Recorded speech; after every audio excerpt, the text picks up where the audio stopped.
Freedom must be fought for and passed on to the next generation. But today, radical leftists threaten to extinguish America's greatness. Who will stand and fight?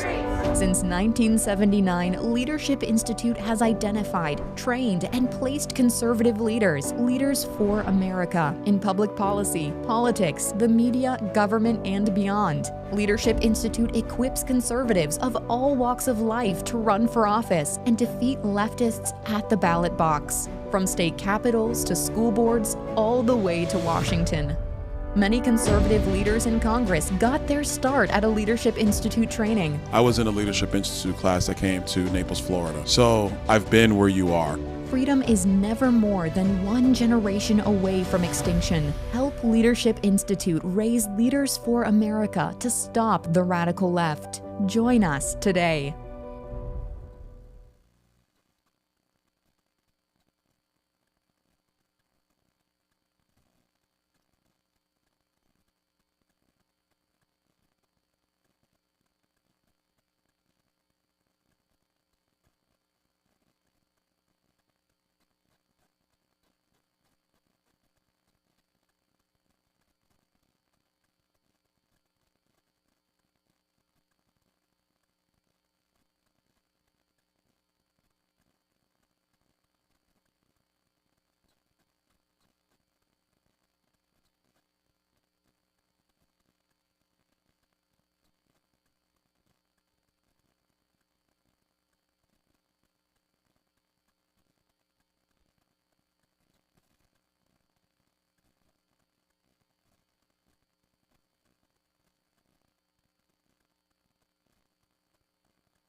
And I think he maybe does some of these things for effect. There's, in today's article, the lefters is screaming that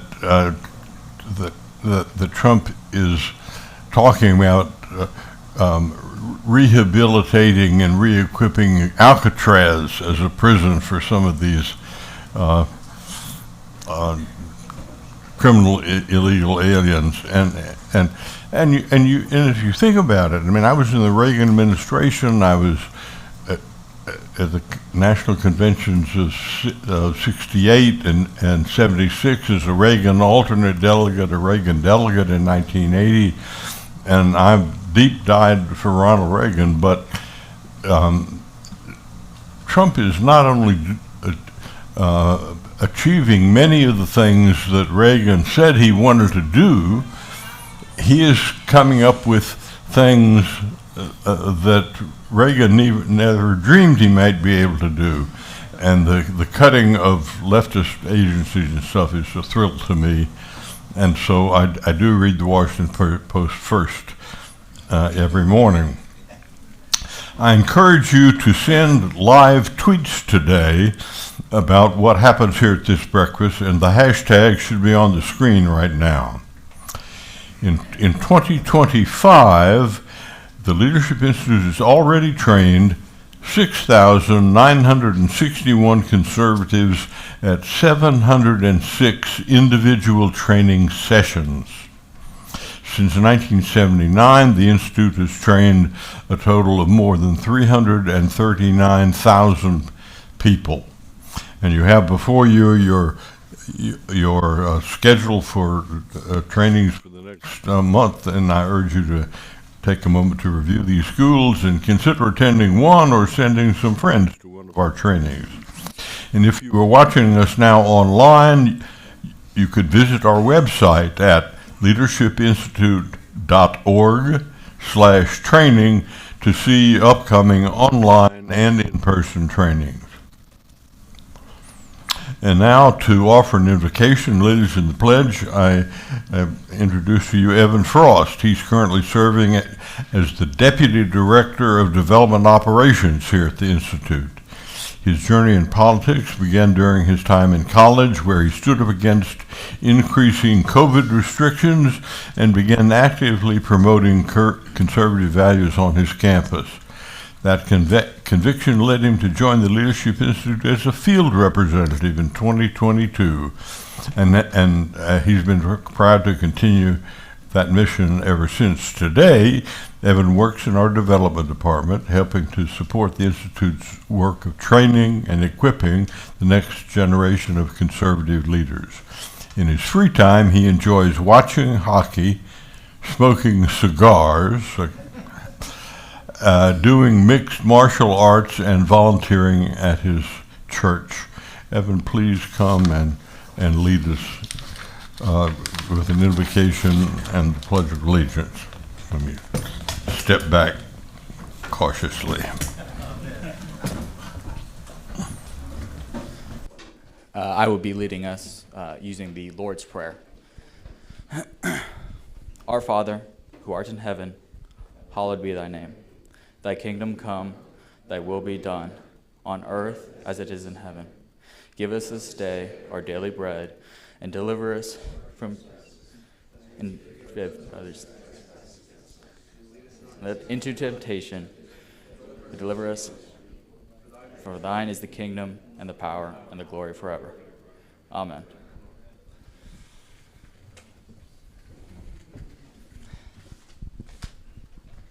I pledge allegiance to the flag, to the United States of America, and to the republic for which it stands, one nation, under God, indivisible, with liberty and justice for all.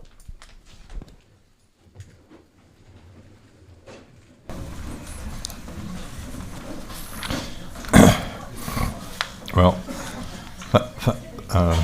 thank you very much.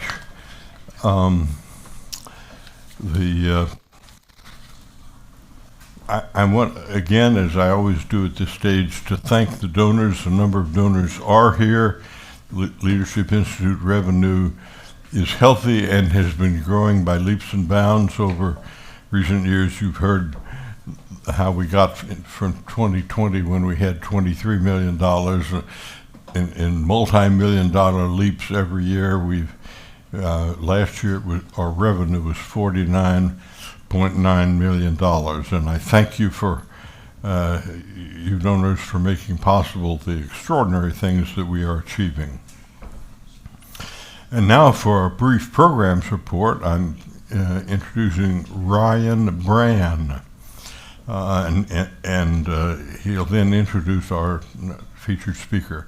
Ryan currently serves as the Director of Communications and Digital Training here at the Institute.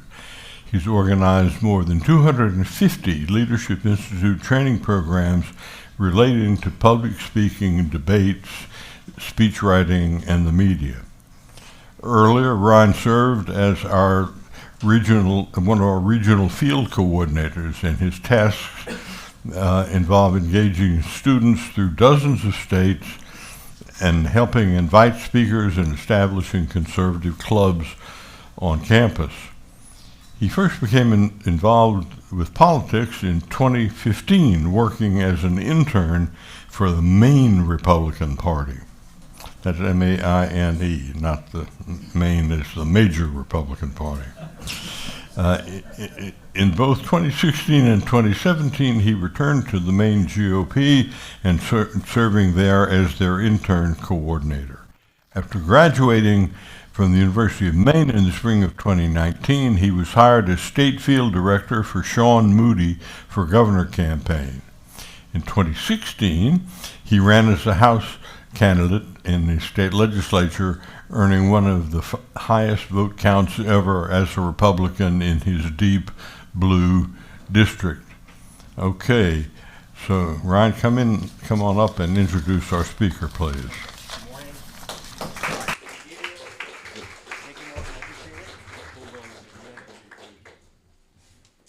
Well, good morning.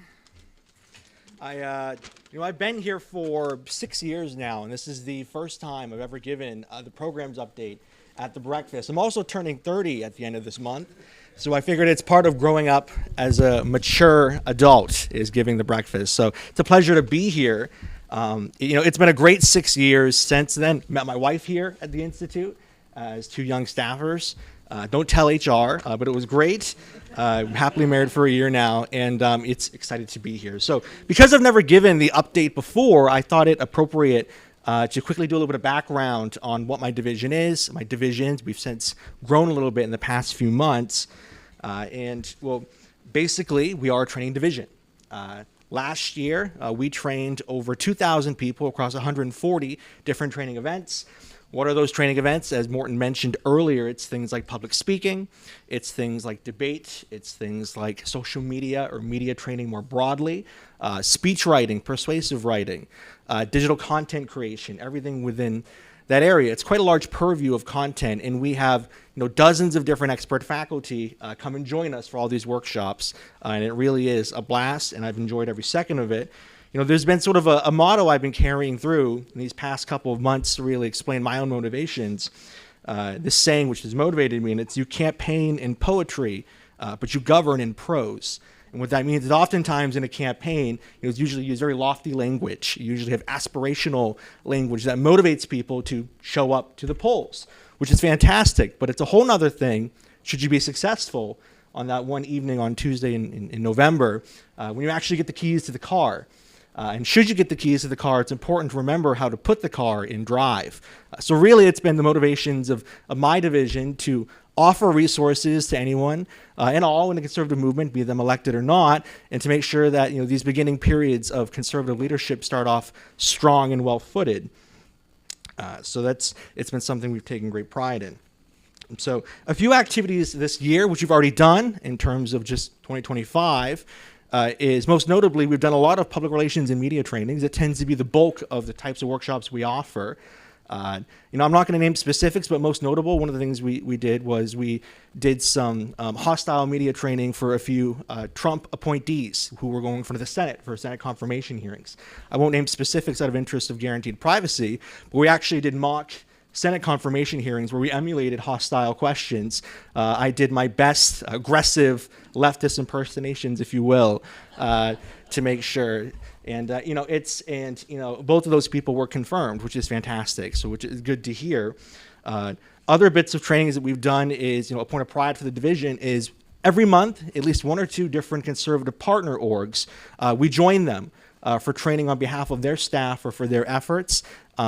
Every year we have, 14, 15 different groups we work with overall. Beginning of this year, we had a group of Australians who were visiting DC. We had them here in our office for some media training. Just recently, last week, we were present media training. My division was present for Run Gen Z. It's groups of young people, often under 30, conservatives, who are actively elected or pursuing election to run. We did media training for them as well. That was in DC.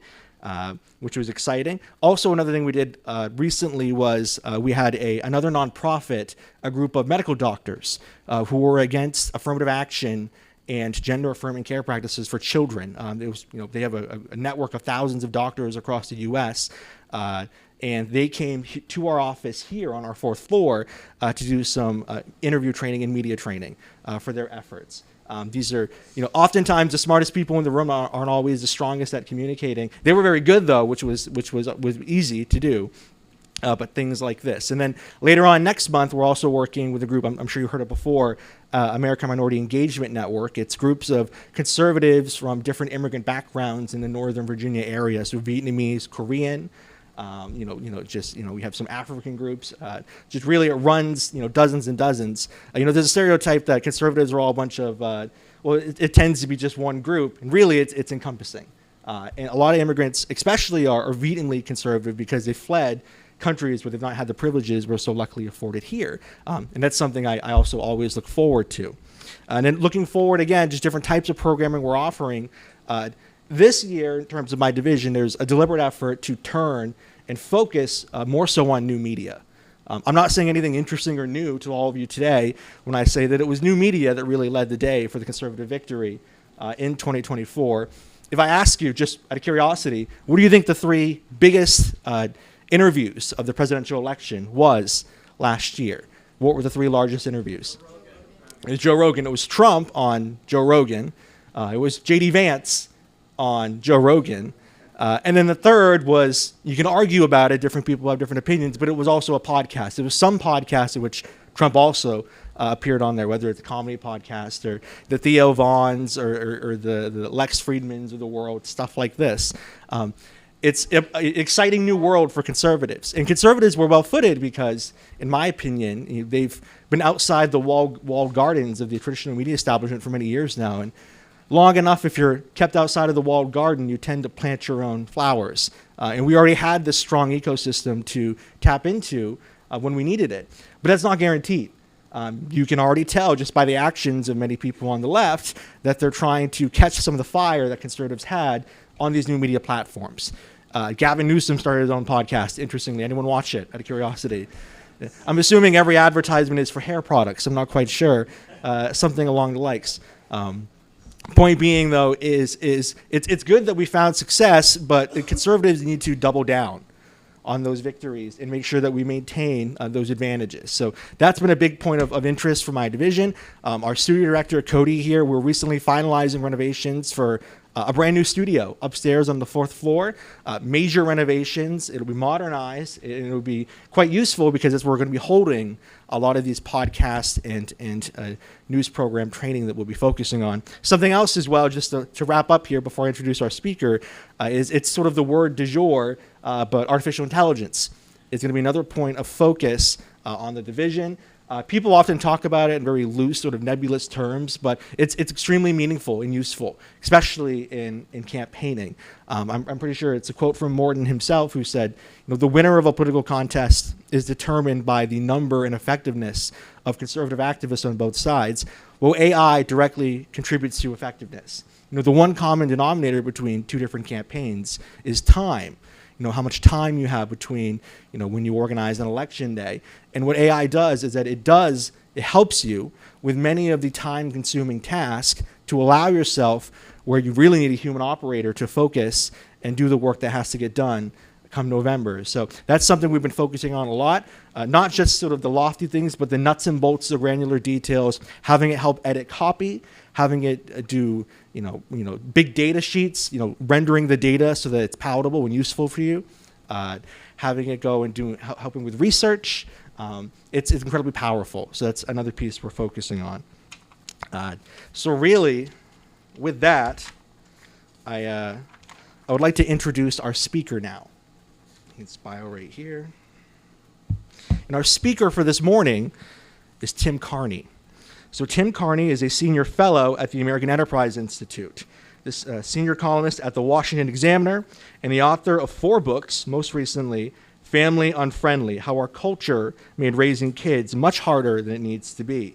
His 2019 book, Alienated America, was a Washington Post bestseller and was named one of the best books of the year by the Wall Street Journal. Tim's writing has appeared in the New York Times, the Wall Street Journal, the Washington Post, the Atlantic, National Review, and many other publications. Tim has previously been a regular guest on Fox News, MSNBC, and CNN. He and his wife, Katie, raised 6 children in Northern Virginia. So please, a round of applause for our breakfast speaker.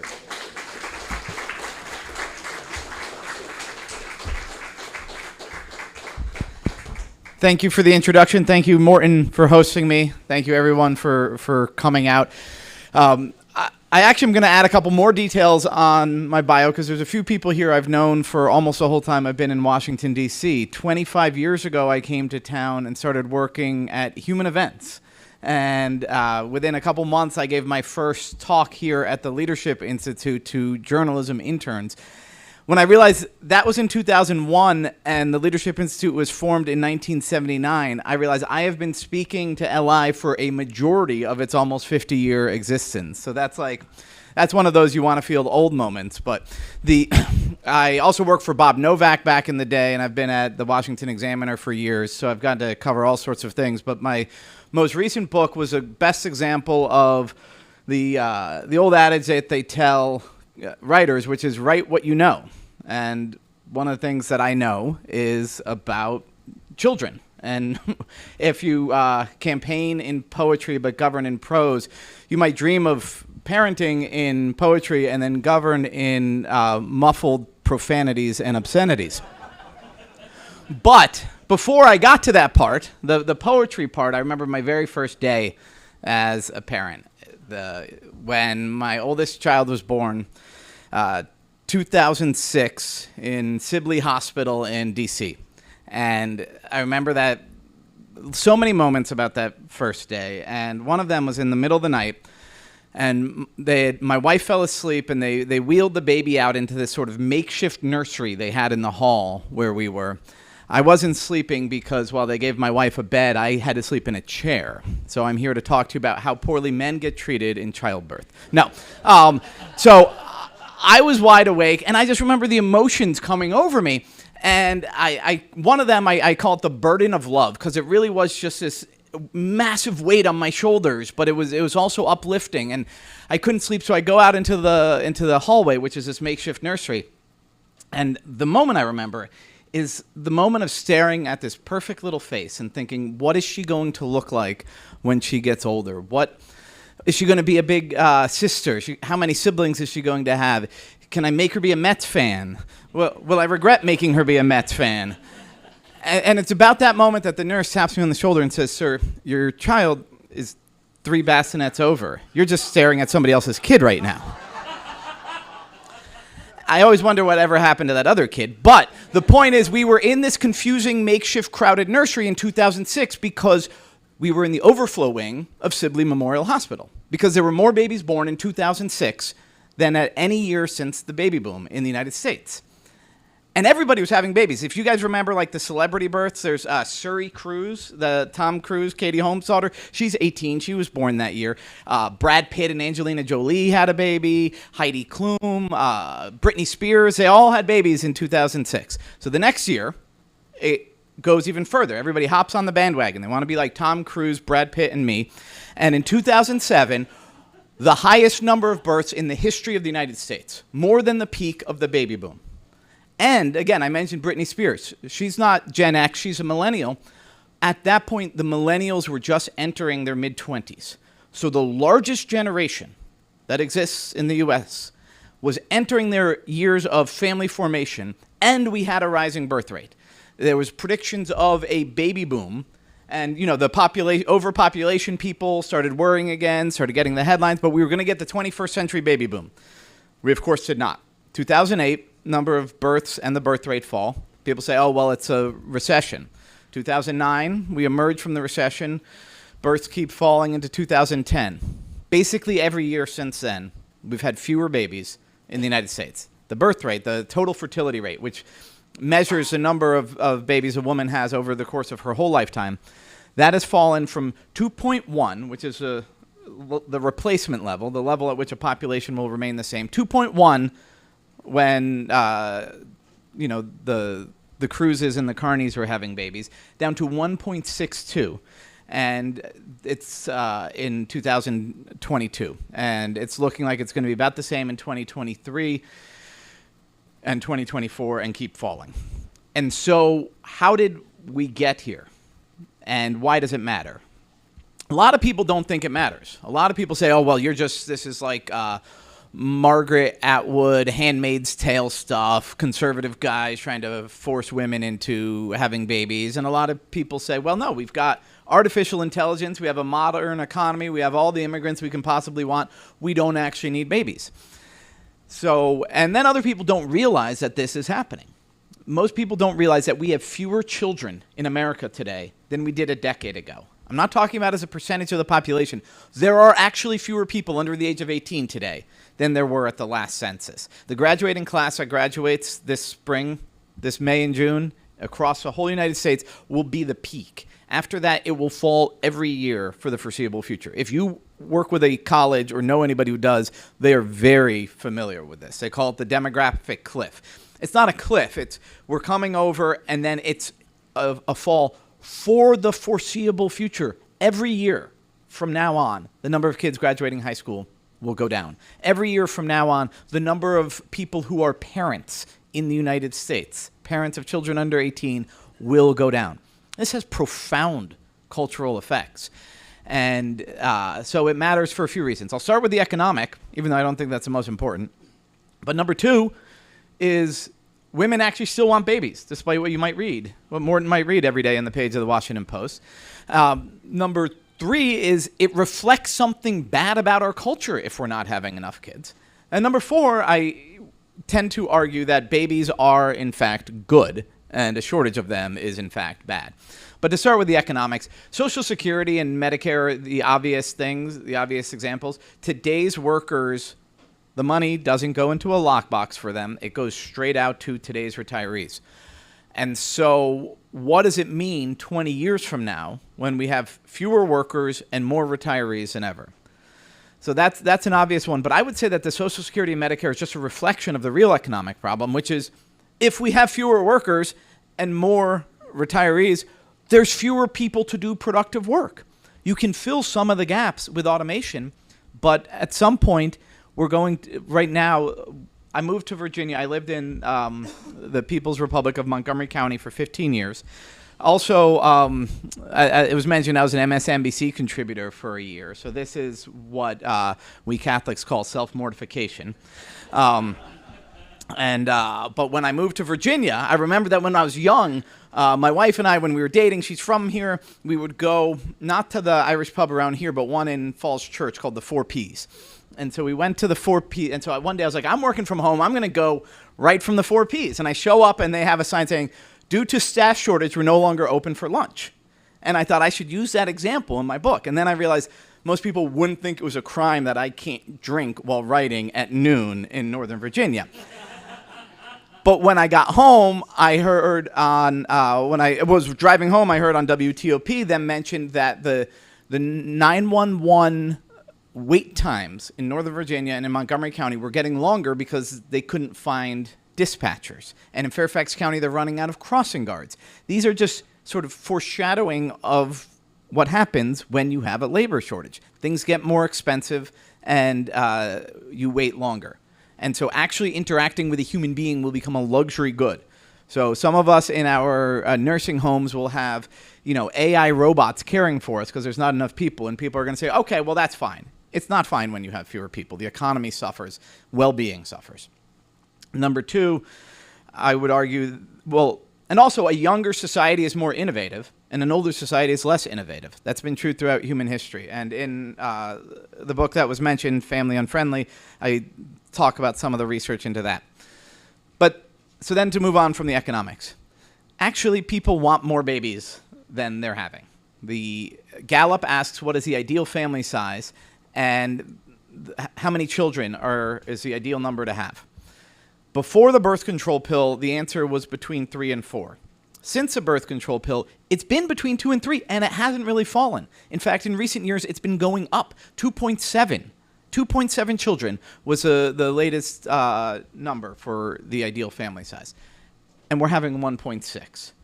So that's a real shortfall. There are other ways to crunch the numbers. There's one demographer named Lyman Stone, who's really interesting, who I follow. He said, what if we discount everybody who says that the ideal number of children is exactly what they have? Like if a pollster called me and said, what's the ideal number of children? And I said 5, all my kids would be wondering which one of them was sub-ideal. So maybe you can't trust people who say exactly how many they have. So if you knock that out, if you knock men out of all the surveys, if you knock women who are 60, which is to say women who wish that they were grandmas or wish that their kid had one more, who aren't in the business of making babies anymore, and you take them out, and you just have women who are 18 to 45, who haven't yet achieved the exact number that they say they're ideal, what's the number you get? So this is the smallest possible, the lowest possible interpretation of the ideal family size. It's still over 2.1, and we're at 1.6. But then if you ask, how many do you intend to have? That's a different question. And that's just below 2. So there's 2 deficits here, right? There's what's your ideal, and then what are your lowered expectations, lowered plans? Which is normal. This happens, right? My ideal home would have had a big front porch it doesn't. I live in a Rambler instead. Nobody thinks that's a crime. But this is a bigger matter. This is about the people you love and you spend the rest of your life with. It's a pretty big, important deficit. But then there's a second deficit from what are your lowered plans to what are you actually obtaining. And so that, I think, really matters. So a quick question, though, and this bears on policy. If we want more babies, why aren't we having them? Some people think it has, to do largely with medical stuff. I looked into that. I'm not enough of an expert to find out if the BPAs we're consuming are making us less fertile. There's evidence on that, but that's not my area of expertise. But the standard answer, well, I get to go all over the country and talk to people, political reporting and reporting on these books. And I went to Utah. They're always in the top 4 or 5 states in birth rate. Salt Lake City, though, recently dropped below replacement level. And so I thought, what would be the best neighborhood to walk around? If any of you guys have been to Salt Lake City, most of it is weirdly unwalkable. It was built with these massive blocks and these wide roads, and there's, I don't know if it's true, urban legend that Brigham Young wanted it to be able to, a horse-drawn carriage to be able to do a U-turn on every road. But there's one neighborhood that's really nice right near the University of Utah. It's called the Avenues. And as I walked around, I thought this would be the perfect place to raise kids. And as I continued to walk around, I realized I saw no families at all. These were university students. There were some professors, but there was nobody pushing a stroller. And finally, I see a young couple. Their name were Isaac and Nicole. So I stopped them. I say, Isaac, Nicole. I introduce myself. I say, I'm Tim. I'm writing a book about family, about birth rates, about kids. And Nicole interrupts me and says, we don't want any. And I say, I'm not selling you kids. And then I said, now or ever? And Isaac looks at Nicole. I was like, well, ever. I said, why not? She says, it's not affordable.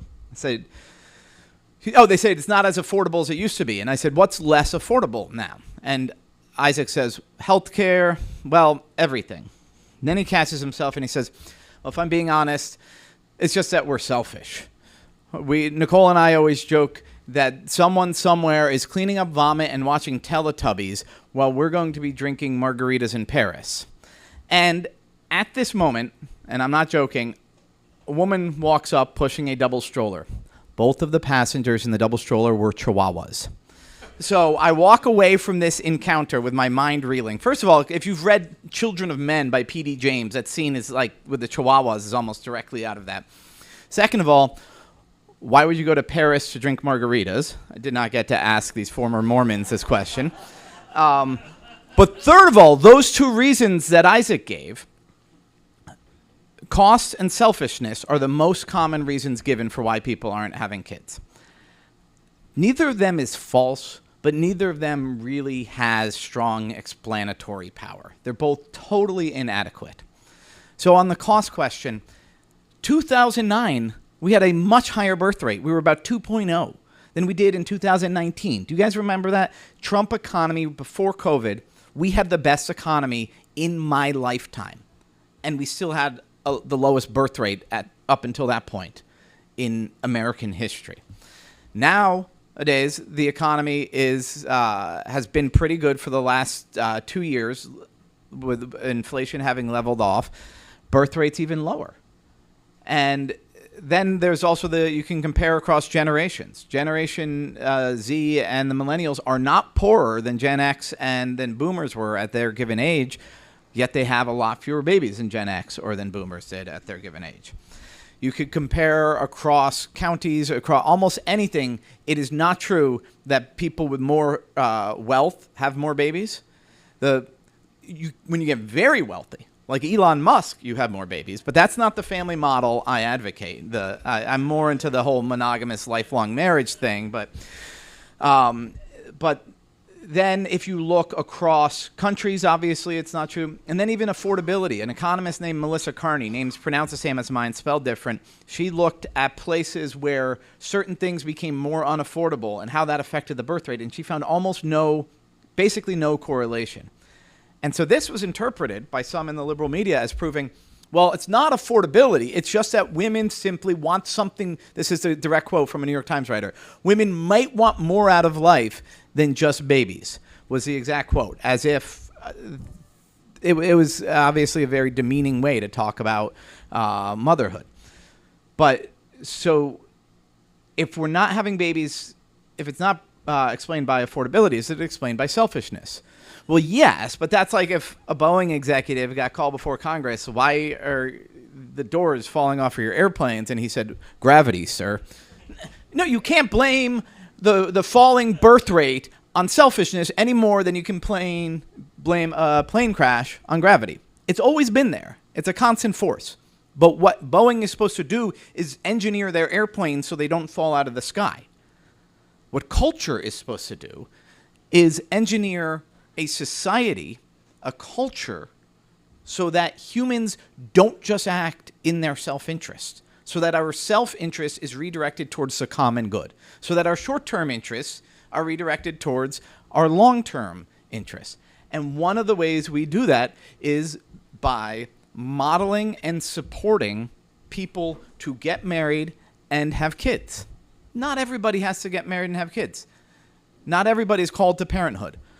I'm a Catholic. All of my favorite priests are unmarried and have no children. But if as a society fewer and fewer of us are choosing marriage and family, and if as a society more and more people are finding they want it but it's just not attainable, then we as a culture are doing something wrong. Which gets me to my third reason about why to worry about this, which is, well, it reflects something sick about our society. And I want to leave time for questions, so I'm going to go through this part quickly, even though I think it's philosophically the most important. So what is sick about our society? Well, read the letters to the editor page by the New York Times ethicist or by any of these things, and you'll see my boyfriend has a husband who he hasn't told about our relationship.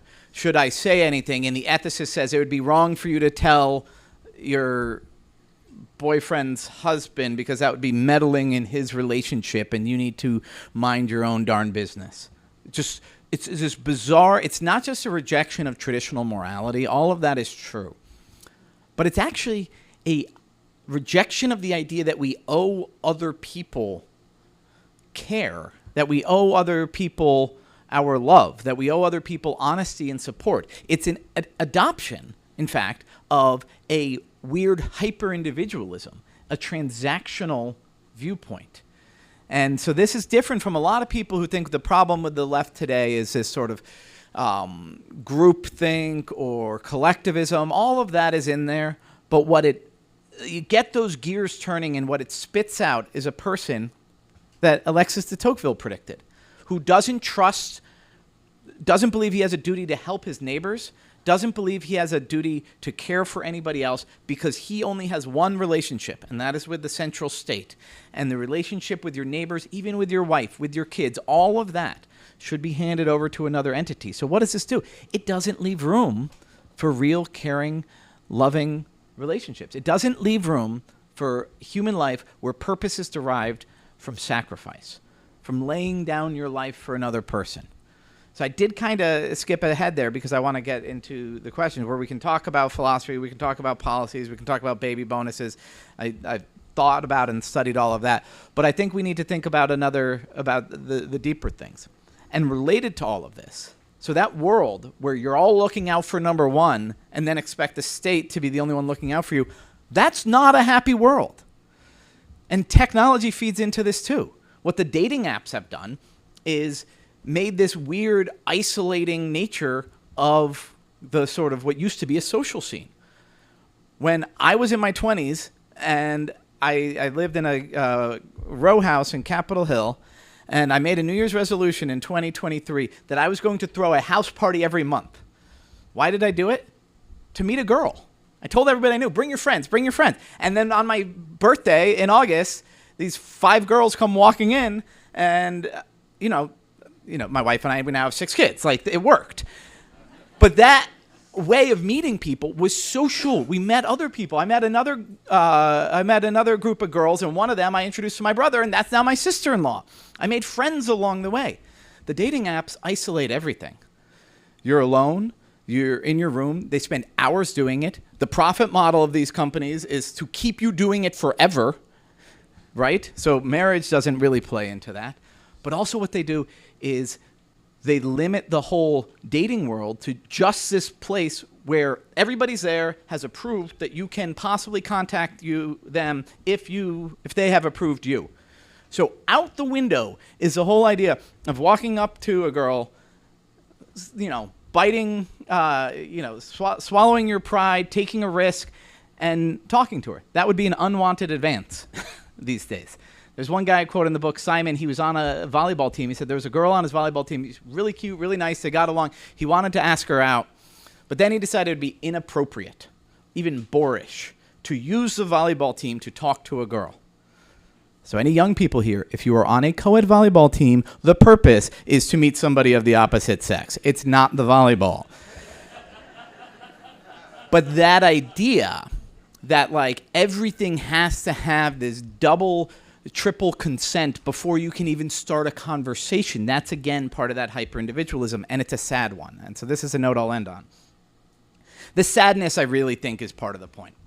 As a society, we rejected God, we rejected organized religion because, these were dark things and it led to Catholic guilt or, people repressing themselves, and the enlightened future was going to be a lot happier. Well, here we are in this secularized world, we're not a lot happier.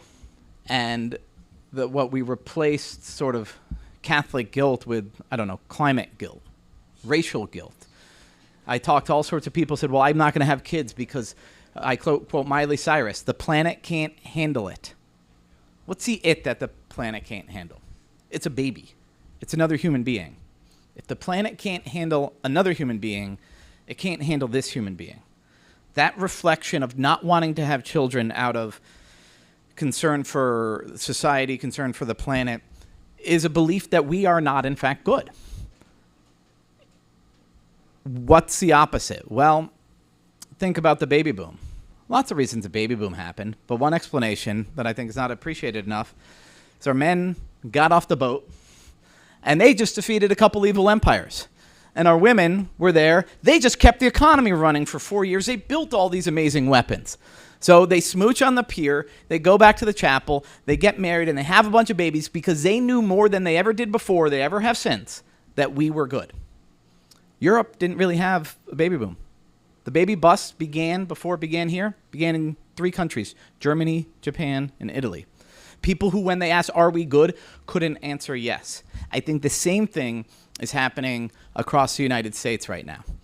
And that's why, when you look at it, it's the people who are still having babies, it's one of the reasons, it's religious people. It's people say, yeah, we're fallen, but we're still ultimately good. And so I think we should talk about child tax credits. I think we should talk about that sort of stuff. But if we want to turn this around, we have to somehow convince people, you are good. Let's have some more of you. Thank you very much.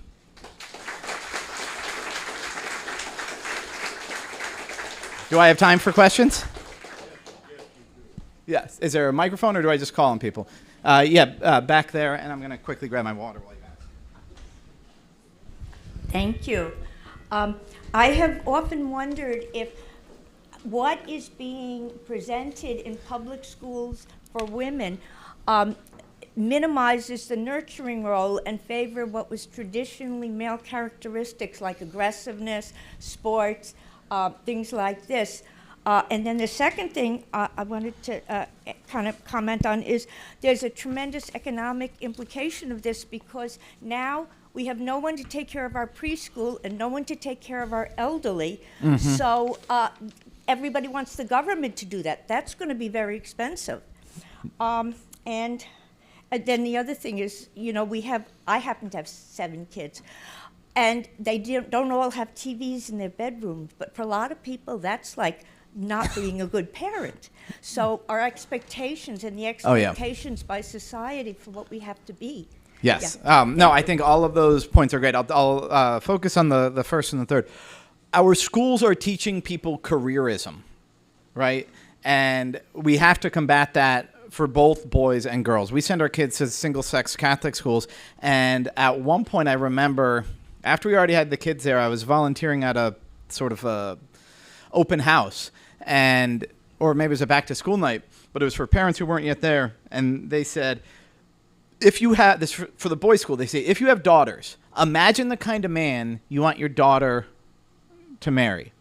We want to turn your son into that kind of man. Not we want to turn them. We want to help you turn your son into that kind of man. In other words, we're supposed to be forming young people into adults. Instead, we're training them simply for the workforce. And particularly women, when they graduate high school at age 18, it would be very hard to find a average school where they're thinking about marriage and motherhood.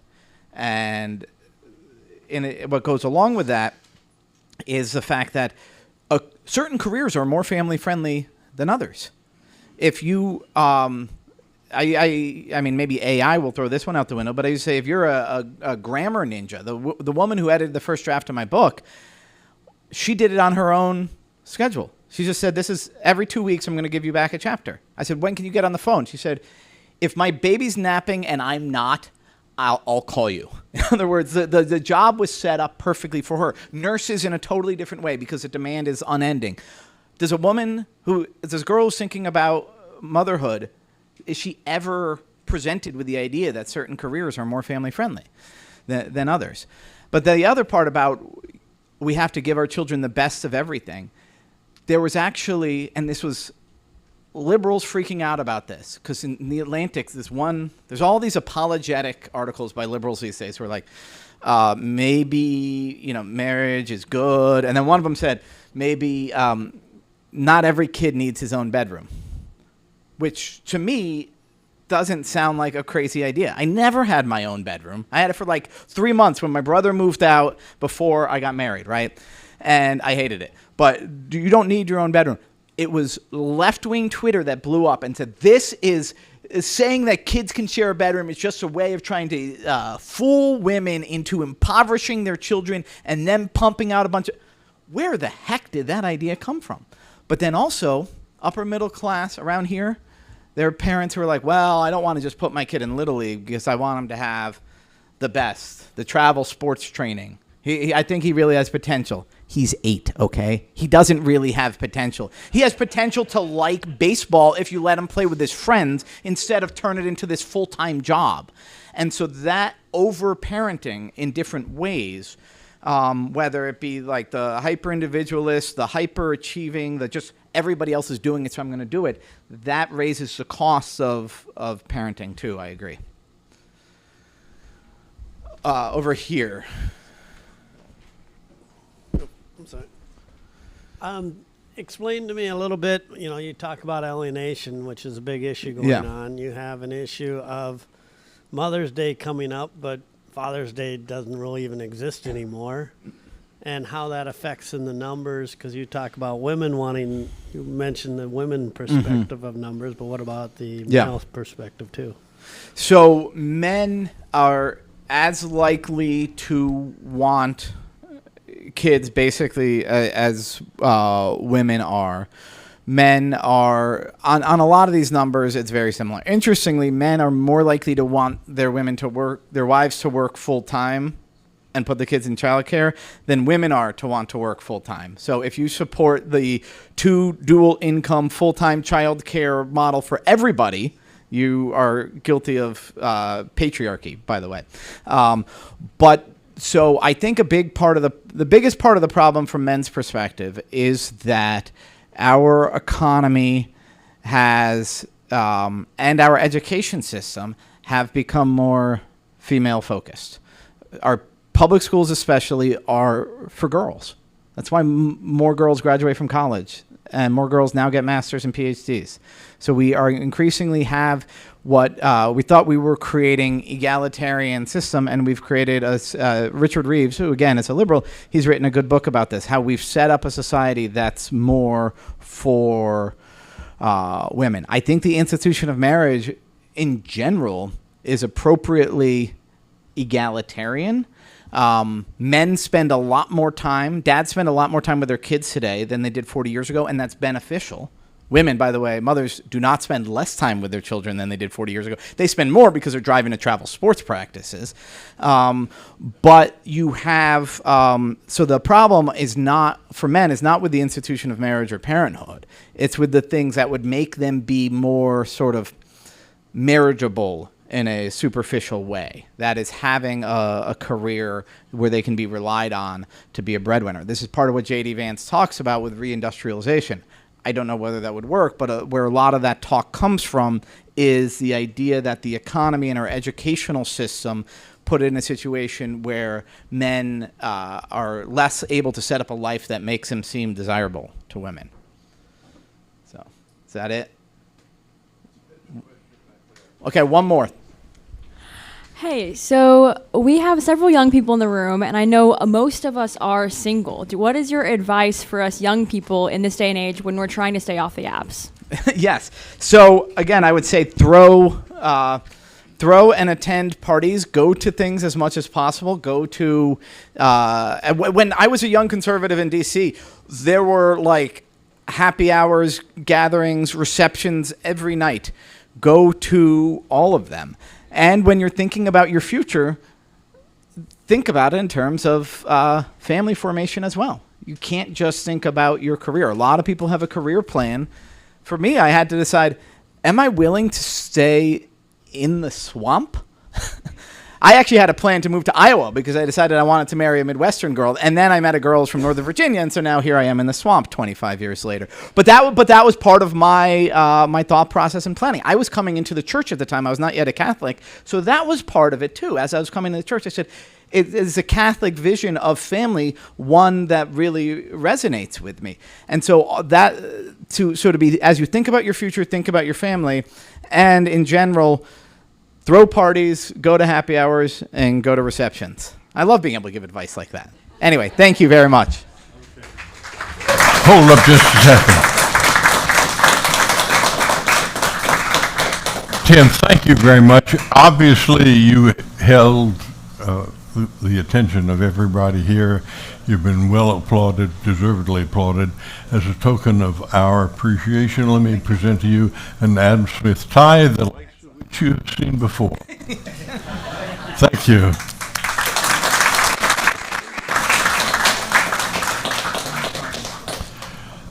Okay, I invite you to join us on Wednesday, June 4th for our next Wake Up Club breakfast.